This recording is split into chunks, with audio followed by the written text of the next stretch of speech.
Good day, everyone. I've got a 2015 Duramax diesel that I'm working on. To drain the coolant, there apparently is no drain valve on the bottom of the rad like most other vehicles. The procedure says to disconnect the quick connect on the lower rad hose and let it all pour out. However, working on the upper part of the coolant system, needing to change the EGR Cooler bypass valve or changing thermostats or something like that, you only need to really drain the top portion of the coolant, taking some out just to lower the level enough. So I've figured out a easier method than making a huge mess all over the ground, since once you pull that lower rad hose off, you kind of have to let it all drain out before you put the hose back on. This method will extract about 8 liters out of the top part of the engine without having to make a mess on the ground. I'm going to show you how to do that right now. I've got myself 2 old washer fluid jugs that I've rinsed out and got clean and ready to use. You want to never open the rad cap when the coolant is hot. You do not want to open it. It's under pressure and will burn you. Do not open this when it's hot. Right now the coolant system is cold. There is no pressure in the system. We're going to leave the rad cap on for what we do, because we're going to put some air pressure in the system and we want to keep this on so the pressure actually builds. So we're going to leave this on. If you follow this hose around here, this is a vent hose that brings some air out of the top of the rad. There's a little piece of metal cylinder inside this hose with a little hole through it. It's to restrict coolant flow so you don't get a lot of coolant flow. It's to let air bleed out of the top of the rad and bleed around past this T and up into the overflow jug. We're going to separate it right here. Get in there with the light so you can see a little better. There's a clamp in there. We're going to separate that. I'm going to loosen the clamp off, pull this hose off. Immediately you want to raise this hose up in the air as high as you can in order to stop it from leaking out. At the same time, the piece sticking out of the rad is going to want to leak, so you want to put your thumb over that as soon as you can. So as soon as you pull that off and lift it with your other thumb, block the spout sticking off the rad. Then you're going to get yourself a 1/2 inch heater hose. I've got a piece of 1/2 inch heater hose I keep around. What I'm going to do is slide that right over top of the piece sticking out of the rad there, little spout. Slide that over in order to catch any coolant trying to come out. It'll go into this hose, and the other end of this hose will be placed into the jug. I'm going to show you all this in a few minutes here. What I will then do is put a little bit of air pressure, very gentle, into this hose, and as the pressure builds in the system, it will force the coolant out the top of the rad and into this jug. And as I fill one jug, I stop, swap, and fill the second jug, and that lowers the coolant level in the top of the engine in order to change thermostats or all the hoses that are up and around here for doing the EGR Cooler bypass valves, the heater hoses, all that. It'll lower that level enough. So I'm going to try to hold the camera with one hand while I show you how that's done, but it might be a little difficult. We'll see how it goes here. So I've got the jug ready. I've already loosened the clamp off. I'm going to see if I can set the camera down here.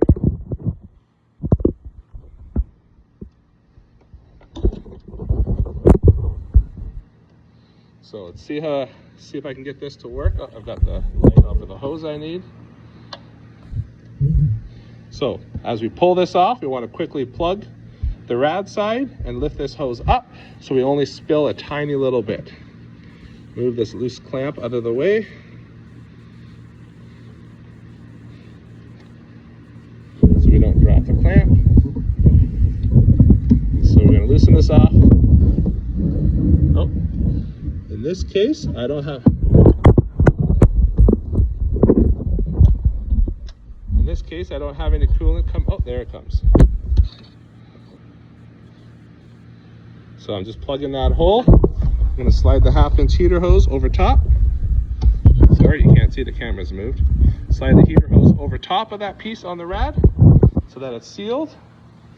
Now, I don't know if you can see down inside this hose. Let me see if I can get a light in there a little better. You can see the piece of metal I'm talking about with the hole in the middle. So we're going to gently put some air into that hose here. We're not going to put a lot of air. We're just going to gently flow some air in, and it will go into the rest of the system, pressurize it, come out the heater hose we just put on, and that will follow right around and into the jug. And I'll show you how that works. We're just going to situate this jug here in the method so it won't fall over on us. Grab my air line, set up my camera here. And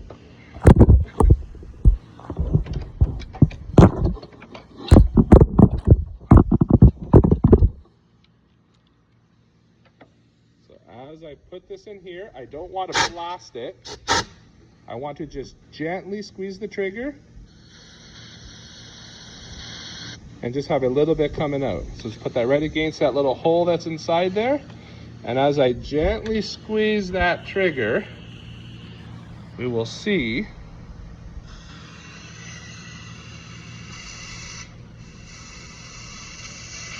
coolant start to come out of the hose and fill the jug. Keep in mind we've only spilt a few drops so far.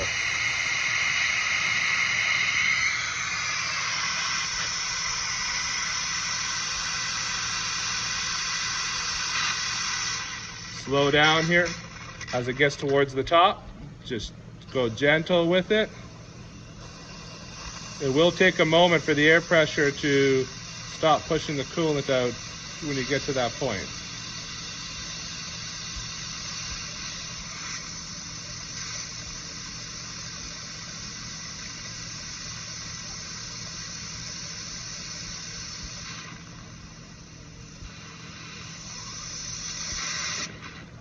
We're going to call that good for this jug. I'm going to swap jugs. Grab the new jug here real quick.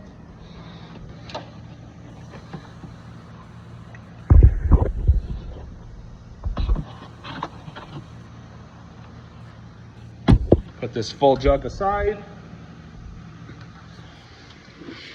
Now, one thing you're going to notice with the second jug is you're going to notice air coming out of the system into the jug. It's going to start to blast some air. That just means that the coolant is low enough that the air is coming through instead of coolant. But I find that if you pause and wait 10 seconds and then continue with the air, it's like the coolant has slowly gone through a restricted passage and filled back up a little bit more in the area that will push it out with the air. So I can get 8 liters out easy by doing this method. So we're going to go again until we can get another 4 liters out.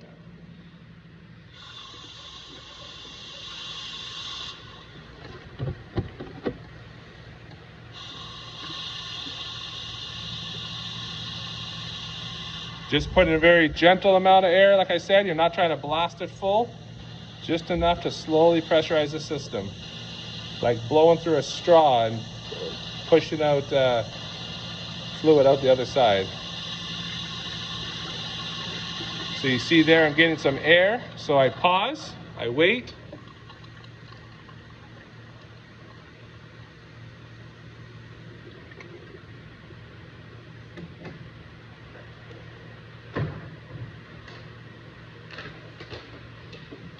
And then I'll go again.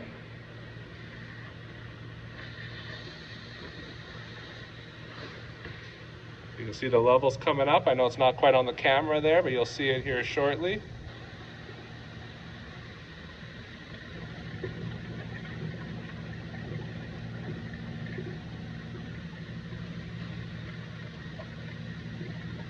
You can hear air bubbles coming through, but that's okay for now.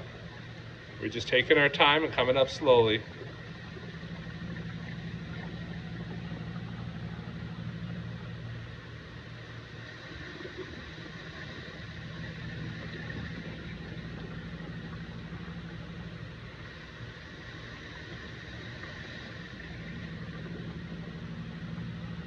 And that should be good. I might do just a little bit more.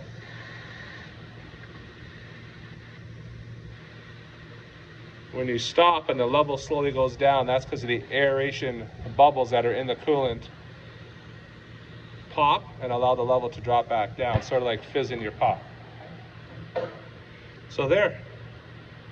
Now what we're going to do, now that that second jug is full, we're simply going to put this upper hose back on and tighten the clamp. And when we are done with the coolant system, we can then remove the rad cap and fill it back up, ensuring to bleed all the air out that we need to make sure there's no air pocket. What I often do is fill this up close to the top, since the minimum mark is right here close to the top. Then I will put the cap on and I will squeeze the upper rad hose right there. Squeeze it in tight, let go. Squeeze it in tight and let go. That helps to push air out and draw coolant up through into the hose and fill the top of the system. Sometimes I will run the vehicle for a day and then let it cool again overnight, and the next morning check the coolant level and top it up as needed until both of these jugs are put back into the reservoir and the system is filled back up. I hope that helps someone to have an idea how to drain the coolant from a Duramax that doesn't have a drain valve on the bottom of the rad. And this only spills a few drops here. As you notice, I just got a little bit of a spray from some spray coming out here with the air. But other than that, it makes virtually no mess compared to spilling it all over the ground and having to replace all the coolant. Hope that helps someone. Take care.